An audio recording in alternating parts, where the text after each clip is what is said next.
ਵਾਹਿਗੁਰੂ ਜੀ ਕਾ ਖਾਲਸਾ ਵਾਹਿਗੁਰੂ ਜੀ ਕੀ ਫਤਿਹ। ਹਮ ਗੁਣ ਪਰੇ ਏਕ ਗੁਣ ਨਾਹੀ, ਅੰਮ੍ਰਿਤ ਛਾੜ ਬਿਖੈ ਬਿਖਾਈ। ਮਾਇਆ ਮੋਹ ਪਰਮ ਪੈ ਪੂਲੇ, ਦੁਤਦਾਰਾ ਸਿਉ ਪ੍ਰੀਤ ਲਗਾਈ। ਇੱਕ ਉੱਤਮ ਪੰਥ ਸੁਣਿਓ ਗੁਰ ਸੰਗਤ, ਤਹ ਮਿਲੰਤ ਜਮ ਤਰਾਸ ਮਿਟਾਈ।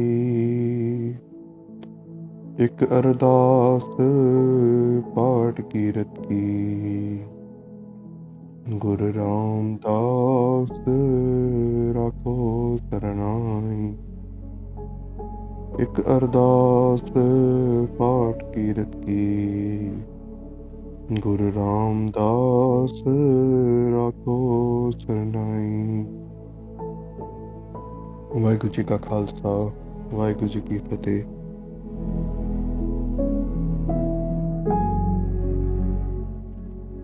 आज के सेशन में हम शुरू करते हैं कि जो जयराम जी हैं वो कई दिनों तक चिंता में डूबे रहते हैं। उनके अंदर ये चीज सता रही है कि जो भी उन्होंने चीजें बताई, उनके जो मित्र आए थे, जो भी उन्होंने जो चीजें बताई कि जो नानक है और उनकी जो बहन है वो दोनों भाग जाएंगे बेबे नानकी जी, और जो कर्जा है वो तुम्हें उठाना पड़ेगा। तो ये जो उनके मन में बार बार दौड़ रही है चीजें जयराम जी के मन में, और वो जो एंजाइटी है, वो जो टेंशन है वो बढ़ती जा रही है दिन भर दिन। उनका खाना पीना बंद हो गया है, उनको खाने में इतनी रुचि नहीं आती, हंसना खेलना बंद कर दिया उन्होंने। तो ये चीज देखते हुए उनको एक पछतावा भी है कि मैंने ऐसी बात सुनी ही क्यों, ऐसी मैंने वार्तालाप सुनी ही क्यों जिससे मुझे शक हो गया। तो उनको एक तरफ डर भी सता रहा है कि क्या अगर वो सच हो गए तो फिर क्या होगा, पूरा कर्जा मुझे उठाना पड़ेगा। बेबे नानकी जी जयराम जी को देख रही हैं, वो पूरा जैसे आप जानते ही हो, जब कुछ हुआ होता है घर पे तो हमको पता चल जाता है, क्योंकि वो जो पर्सन होता है जो डिप्रेशन में होता है या जो एंजाइटी में होता है वो गुमसुम रहना शुरू कर देता है, खाने पीने में इतनी रुचि नहीं होती। तो उसको देखते हुए बेबे नानकी जी जब जयराम जी को ऐसे देखती हैं तो उनको भी अंदर अंदर चिंता सताने लग गई है कि इनको क्या हुआ है। तभी तुलसा दासी जी जो नौकरानी है घर की, और इनके बारे में हमने पिछले सेशंस में भी बात की थी कि तुलसा दासी जी पर भी गुरु नानक देव जी ने कितनी बड़ी कृपा की थी कि जब गुरु नानक देव जी के पैर तुलसा दासी जी ने छुए थे तो तब उनको वो परमानंद की अवस्था उनको प्राप्त हुई थी उस समय के लिए। तो वो वही तुलसा दासी जी वो बेबे नानकी जी को बताती हैं कि वो पूरी घटना बताती हैं कि कैसे कुछ दोस्त आए थे कुछ दिन घर पे। जब से वो दोस्त आए हैं, बात हुई है घर पे, जब से वो गए हैं तब से ही जयराम जी जो है चिंता में घूम रहे हैं। तभी बेबे नानकी जी को पता चल जाता है कि ये जो वार्तालाप है वो क्या हुई होगी जिसकी वजह से जयराम जी चिंता में। अभी यहां पर संगत जी हमने एक चीज देखी, हम सबको चिंता सताती है।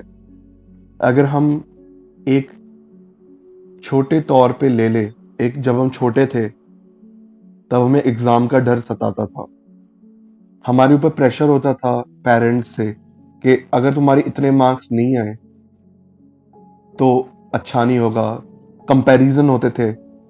एंड ऐसी बहुत सारी चीजें होती थी जिसकी वजह से जो बच्चे हैं आजकल भी वो एंजाइटी में आ जाते हैं, क्योंकि उनके ऊपर एक्सपेक्टेशंस इतनी बढ़ जाती हैं जो पेरेंट्स की और टीचर्स की और हर एक की, कि वो बच्चे पे इतना प्रेशर पड़ जाता है कि वो एंजाइटी में चले जाते हैं एग्जाम के पहले।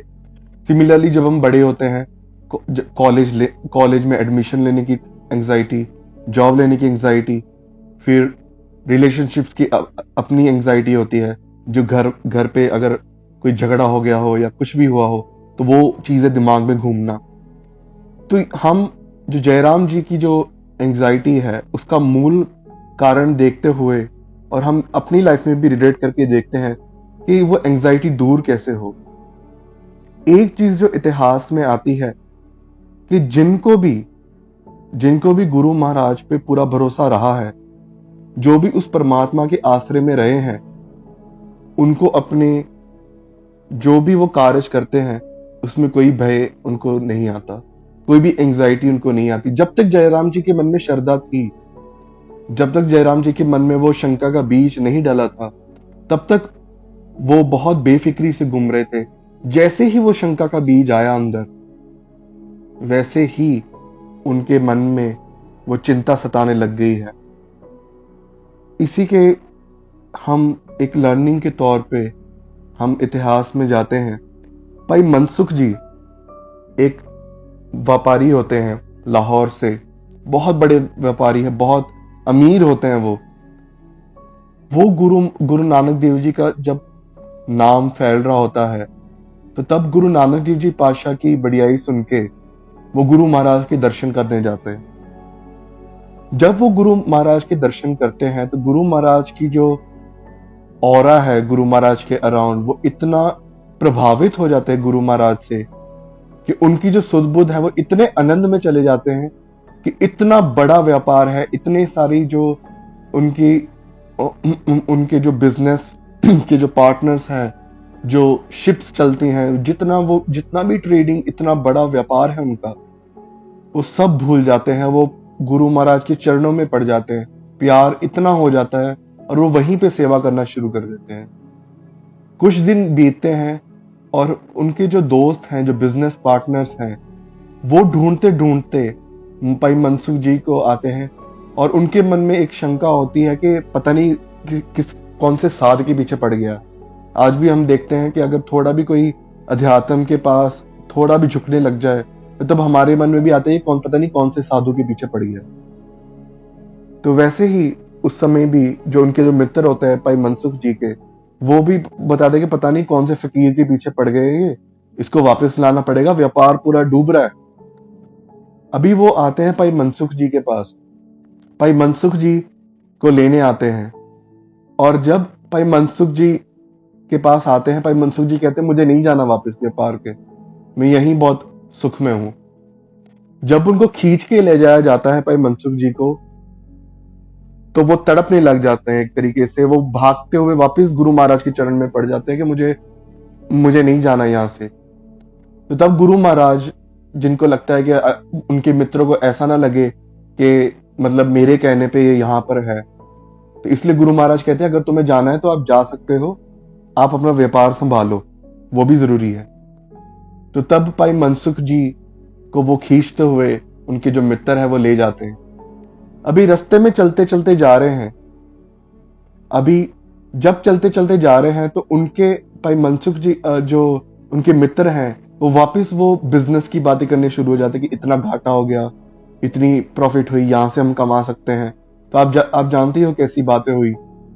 भाई मनसुख जी के मन में वो जो बिछोड़ा था वो सहन ना हुआ, तो करीबन 1 मील की दूरी पे गए और वहां से भाई मनसुख जी वापस दौड़ते दौड़ते गए और गुरु महाराज के चरणों में पड़ गए और रो रहे बहुत।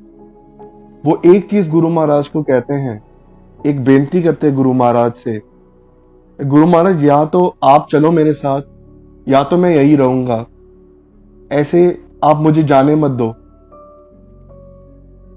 मेरी आत्मा यहां से निकाल लो लेकिन मैं नहीं जाऊंगा यहां से।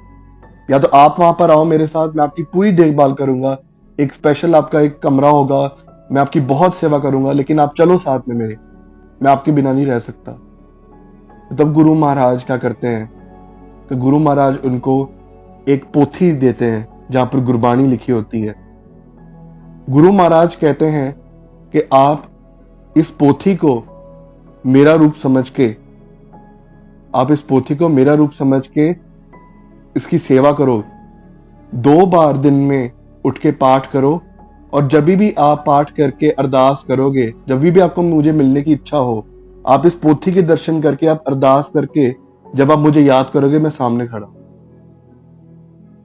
तो भाई मनसुख जी के जो मन में जो हलचलाहट होती है, जो एंजाइटी होती है, वो एंजाइटी नहीं कह सकते हम उसको, वो विछोड़ा जो होता है, वो जो फीलिंग है वो चली जाती है। अभी एक तरीके से देखें संगत जी, हम एक छोटा सा उदाहरण लें।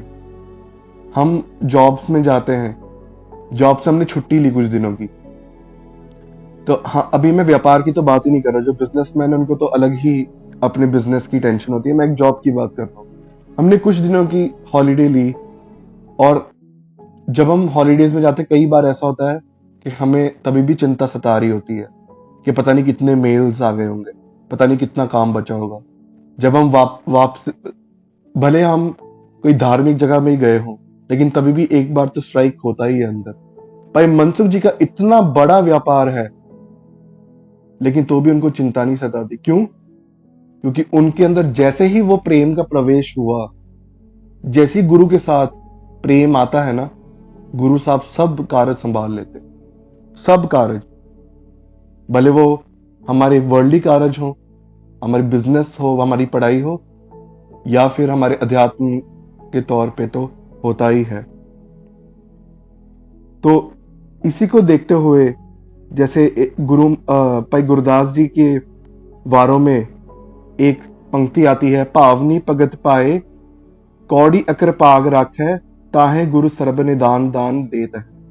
गुरु यहाँ पर भाई गुरदास जी बताते हैं कि कोई एक कौड़ी भी, एक कौड़ी जो होती है, वो भी गुरु महाराज के चरणों में प्यार से, अंदर श्रद्धा भावना से कोई रखे ना, तो गुरु महाराज उनको बेअंत बेअंत चीजें दे देते हैं, बेअंत बेअंत दाते दे देते हैं।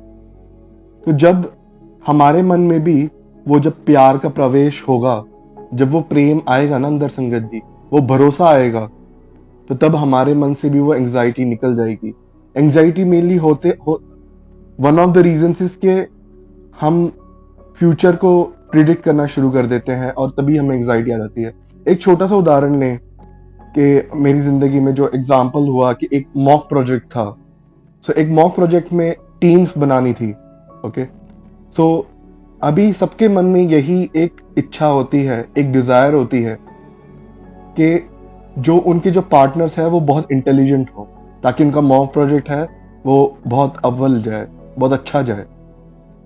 तो ऐसे ही मैं देख रहा था, मेरी ऑफिस में हलचल हुई पड़ी है, सब एक दूसरे को रीच करे कि भाई पता नहीं क्या होगा, पता नहीं कौन सा पार्टनर मिलेगा, पता नहीं कैसा मिलेगा, ये मिल गया तो क्या होगा, वो मिल गया तो क्या होगा, ये मिल जाए तो अच्छा है। तो ऐसे ही सबके मन में एक हलचल है, मन में सबके।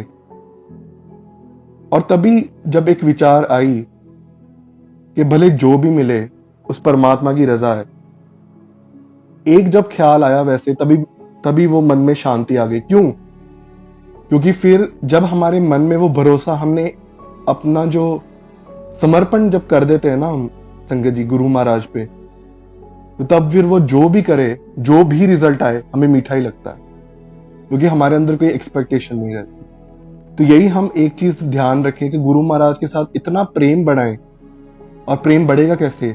नाम जप के, सेवा करके, और गुरु महाराज की जो वचन है उनको मान के। जब वो प्रेम बढ़ेगा ना संगत जी, वो प्रेम में सब कुछ चीजें अपने आप ऑटोमेटिकली हो जाएंगी, हमें पता भी नहीं चलेगा कि कैसे सब कार्य अपने आप ऐसे लाइन में होते जाएंगे। तो ये हम एक जो उदाहरण है वो हम याद रखें। और एक और चीज हमारे दिमाग में हो कि गुरु महाराज हर एक चीज देख रहे हैं, हमेशा हमें परख रहे हैं, देख रहे हैं हमें। अभी जैसे हम देखते हैं कि हमारे मन में एक सवाल आता है कि काश गुरु महाराज, गुरु नानक देव जी के हमें दर्शन हुए होते। ओके, काश हमें गुरु नानक देव जी के दर्शन हुए होते ह्यूमन फॉर्म में, काश हमें गुरु गोविंद सिंह जी के दर्शन हुए होते, काश हम उस एरा में होते। लेकिन गुरु असली में है कौन? क्या वो शरीर था? क्या वो गुरु महाराज शरीर ही है?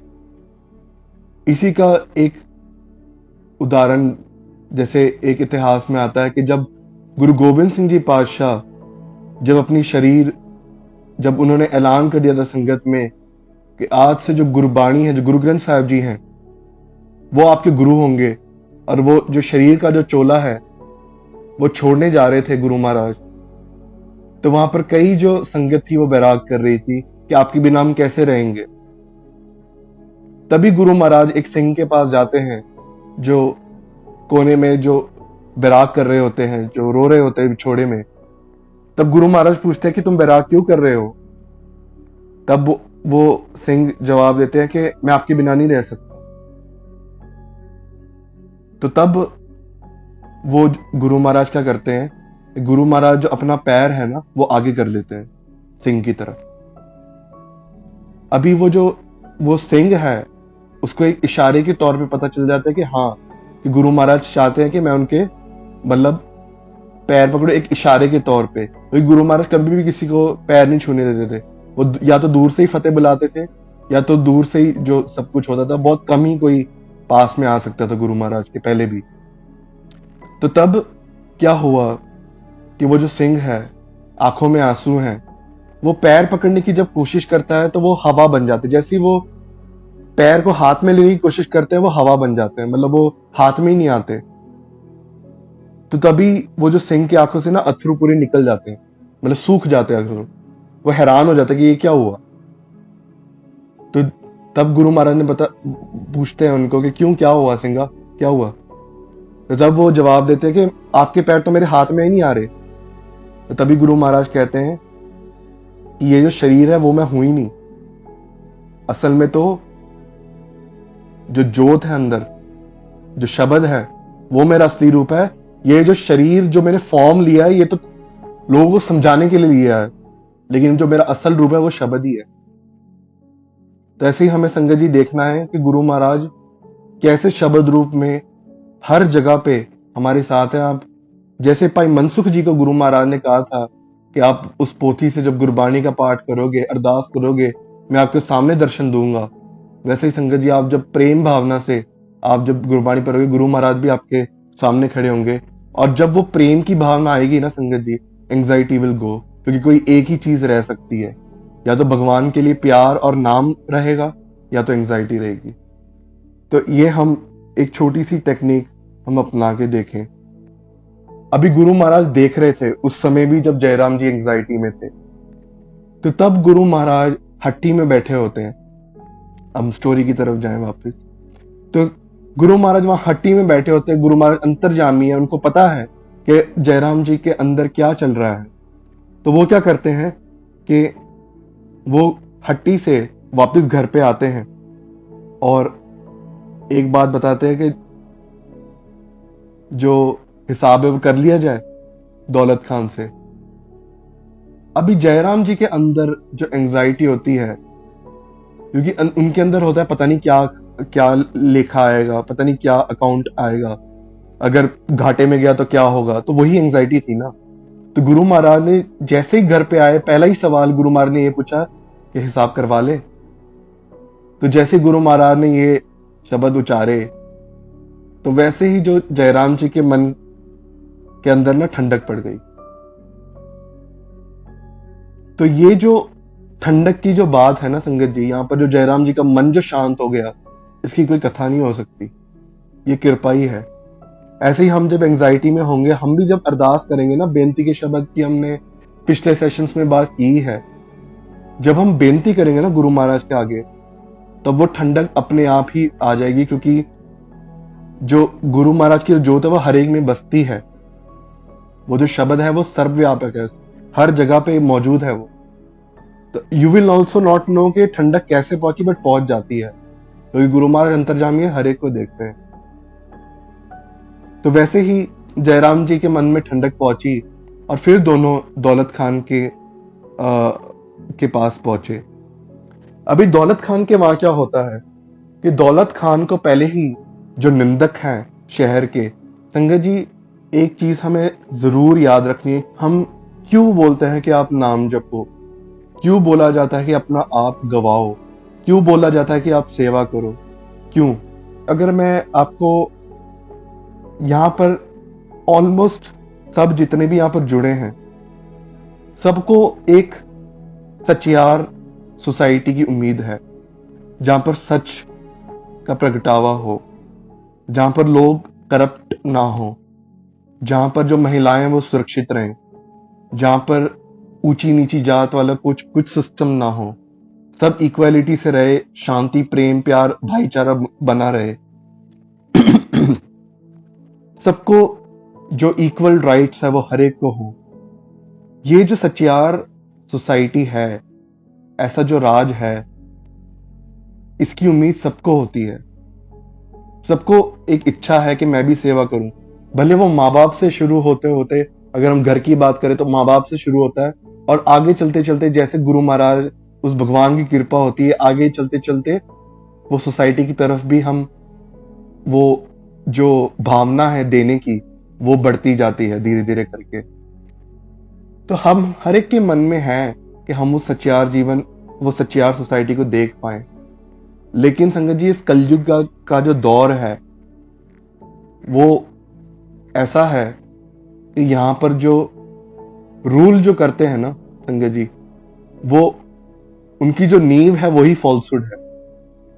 वो कूड़ के नींव पे खड़े हुए हैं, तो वहां पर सच्चियार सोसाइटी बनेगी क्या?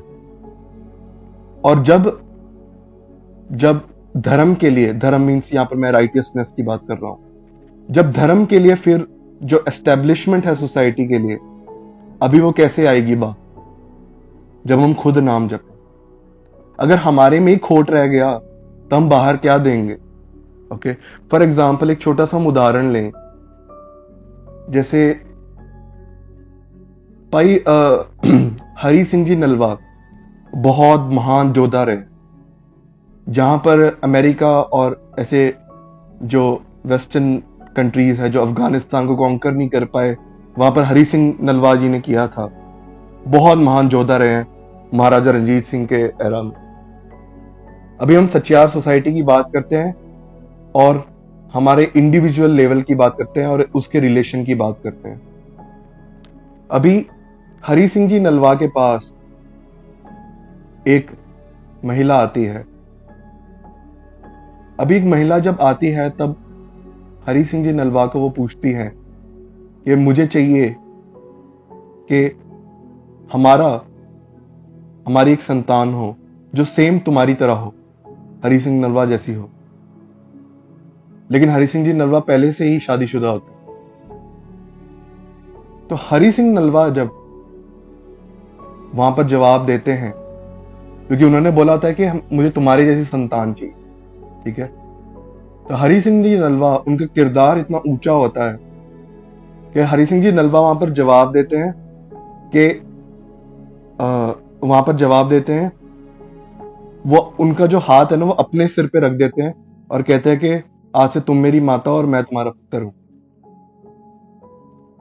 तो वो जो इंटेंशंस जो होते हैं, वो हरि सिंह जी नलवा वो लस्ट के अधीन नहीं आते।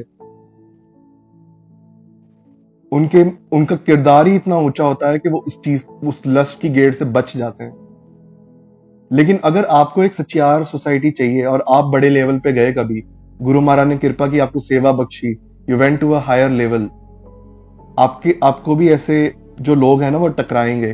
कई आपको रिश्वत देंगे, कई आपको ऐसे लस्ट के थ्रू आपको लेके जाने की कोशिश करेंगे। अगर आपका किरदार ही नहीं होगा, अगर आपके अंदर नाम का ही प्रगटावा नहीं होगा, तो आपको तो ये काम, क्रोध, लोभ, अहंकार ही मार जाएंगे और फिर से आप वही कूड़ सिस्टम के ही आप एक वही फॉल्सहुड के पार्ट बन जाओगे और आपको पता भी नहीं चलेगा।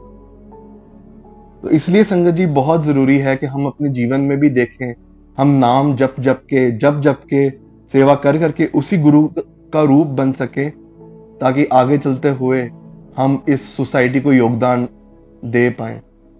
क्योंकि जब हम संघर्ष जो होता है ना, संघर्ष, जब कोई जुल्म के खिलाफ जब संघर्ष होता है ना, वो इतना आसान नहीं होता। कई बार हमें खुद तसीहे झेलने पड़ते हैं, कई बार परिवार वालों को झेलने पड़ते हैं ना, तब देखा नहीं जाता, डोल जाते हैं बहुत लोग, डिप्रेशन में चले जाते हैं। सच की लड़ाई लड़नी इतनी आसान नहीं होती। तो इसलिए जो बेस है वो है नाम। वो नाम की जब कला वर्तती है तो तभी वो सच्चियार सोसाइटी बन सकती है। तो इसलिए बेनती है कि वो जो सच्चियार सोसाइटी है उसके लिए हमें इंडिविजुअल लेवल पे शुरू करना पड़ेगा। खैर, हम वापस आए तो वहां पर जो स्लैंडरस थे, जो जेलस थे, जब आप सच पे राह पे चलोगे तो वहां पर बहुत सारे ऐसे लोग आएंगे जो आपको नीचे दबाने की कोशिश करेंगे, जो सच का जो प्रताप है वो देख नहीं पाएंगे, आपको नीचे गिराने की कोशिश करेंगे, आपसे ईर्खा खाएंगे। तो वैसे ही गुरु महाराज से, तो वहां पर जो ईर्खा खाते थे गुरु महाराज से कि इतना दान पुण्य कैसे कर लेता है।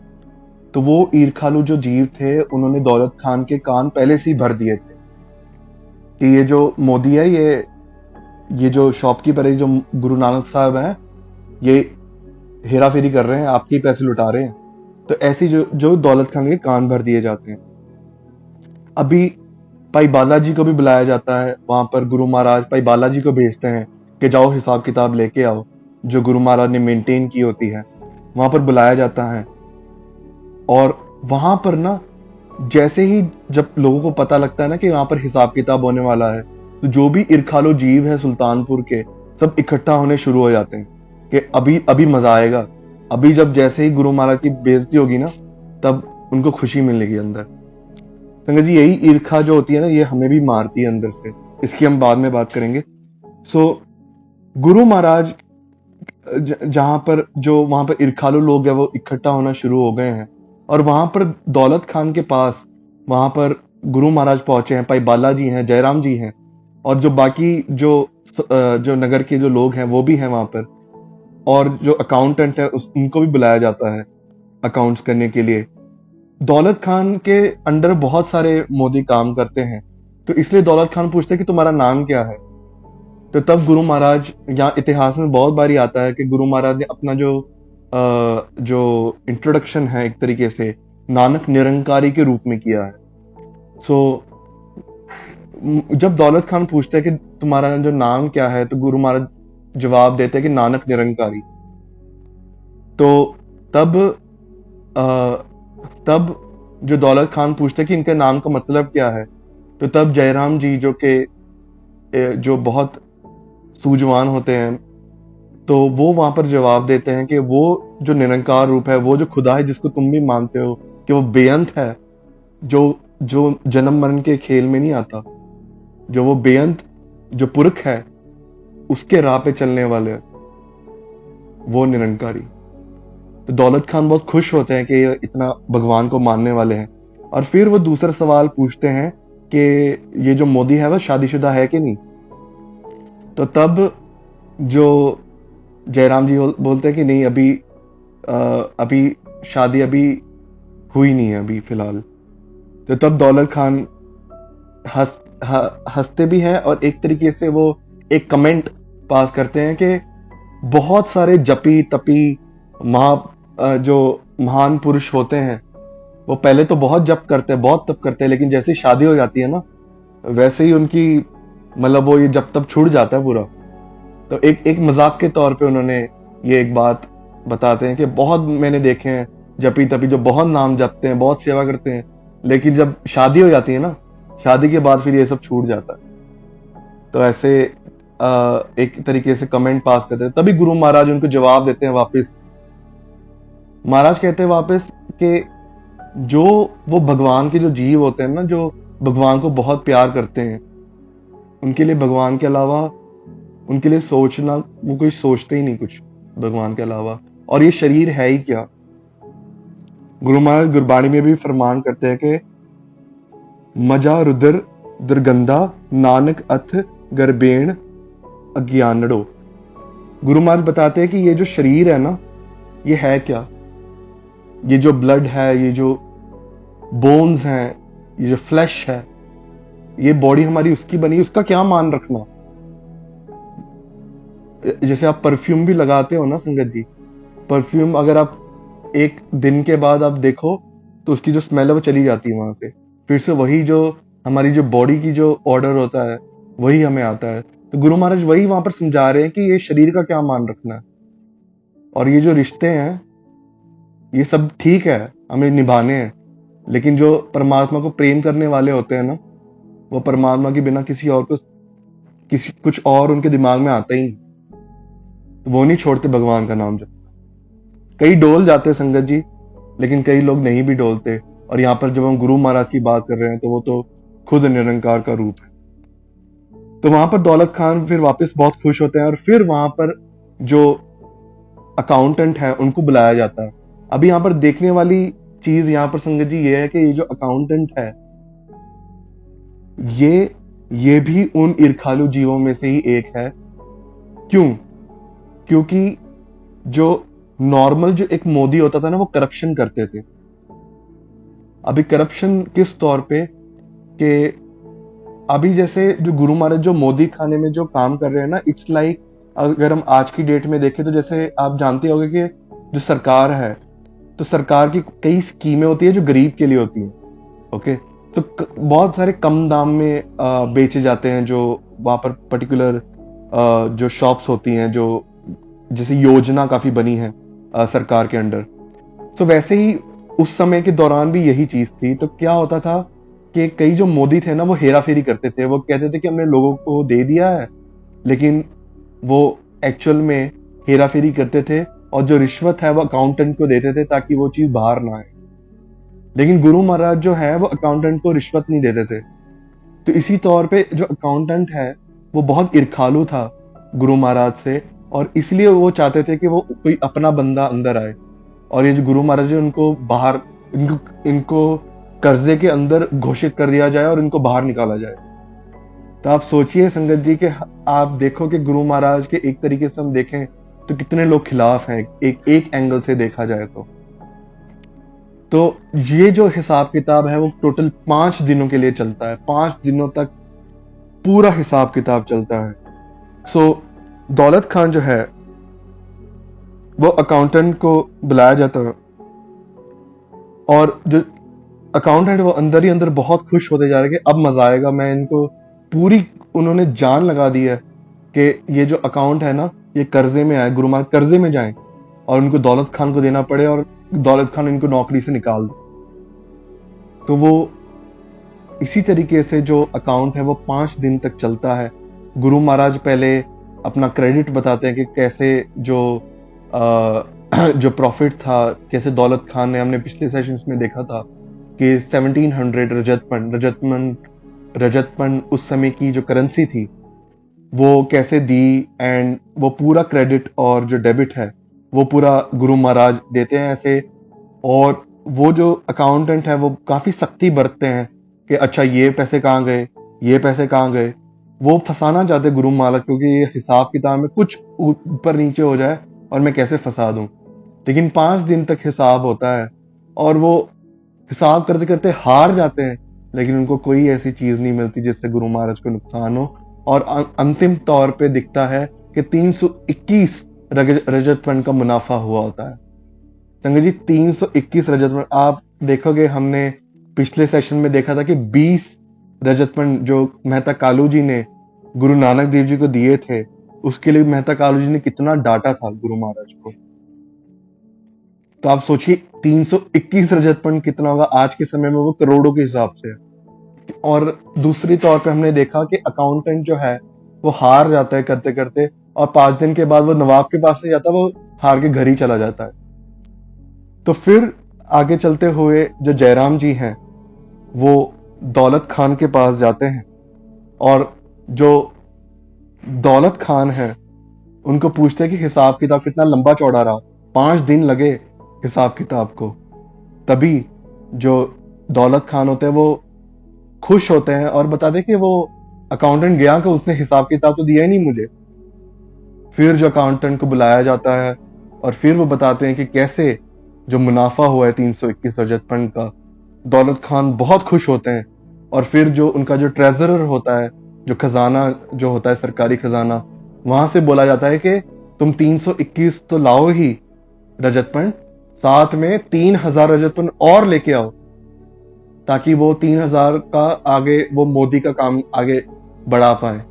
तो टोटल संगत जी 3321 रजतपन जो है वो गुरु महाराज को सौंपे जाते हैं। जो भी जितने भी वहां पर निंदक होते हैं वो वहां पर उनकी जो चालें हैं वो धरी की धरी रहे। और फिर आखिर में जयराम जी घर पे जाते हैं, बेबे नानकी दोनों बहुत खुश हैं। बेबे नानकी जी पूछती हैं कि कैसा रहा जो हिसाब किताब था, वो कैसा रहा। जयराम जी कहते हैं कि मैंने खुद ऐसा लग रहा है कि हर एक दिन एक चमत्कार की तरह है। एक तरफ इतने लोग हैं, इतने गरीब हैं, जो मुनाफा, जो गुरु महाराज इतना दान पुण्य कर रहे हैं, और दूसरी तरफ मुनाफा भी होता जा रहा है। ऐसा लग रहा है मानो हर रोज जो है ऐसे चमत्कार ही चमत्कार होते जा रहे हैं। 321 रजतपन का जो मुनाफा आया, और वहां पर जितने भी बोलते थे ना गुरु महाराज को कि ऐसा ऐसा है कि तुम्हें भाग जाएंगे और ये सब बोलते हैं, उन सब की जो शक्ल है वो धरी की धरी रहे। तो इसीलिए गुरु महाराज गुरबाणी में भी फरमान करते हैं, रहरास साहब जो इवनिंग प्रेयर है वहां पर गुरु महाराज कहते हैं, अहंकारियां निंदका पिठ दे, नाम देओ मुख लाया। वो जो भगवान है, वो जो निंदक होते हैं और जो ईर्खालु जीव है, जो अहंकारी जीव है, उनको वो पीठ बता देते हैं। और जो भगत नामदेव जी जैसे जो श्रद्धालु होते हैं, उनकी तरफ जो है भगवान अपना मुख रखते हैं। भुलना चुका देखिए माँ जी। वाहिगुरु जी का खालसा, वाहिगुरु जी की फतेह।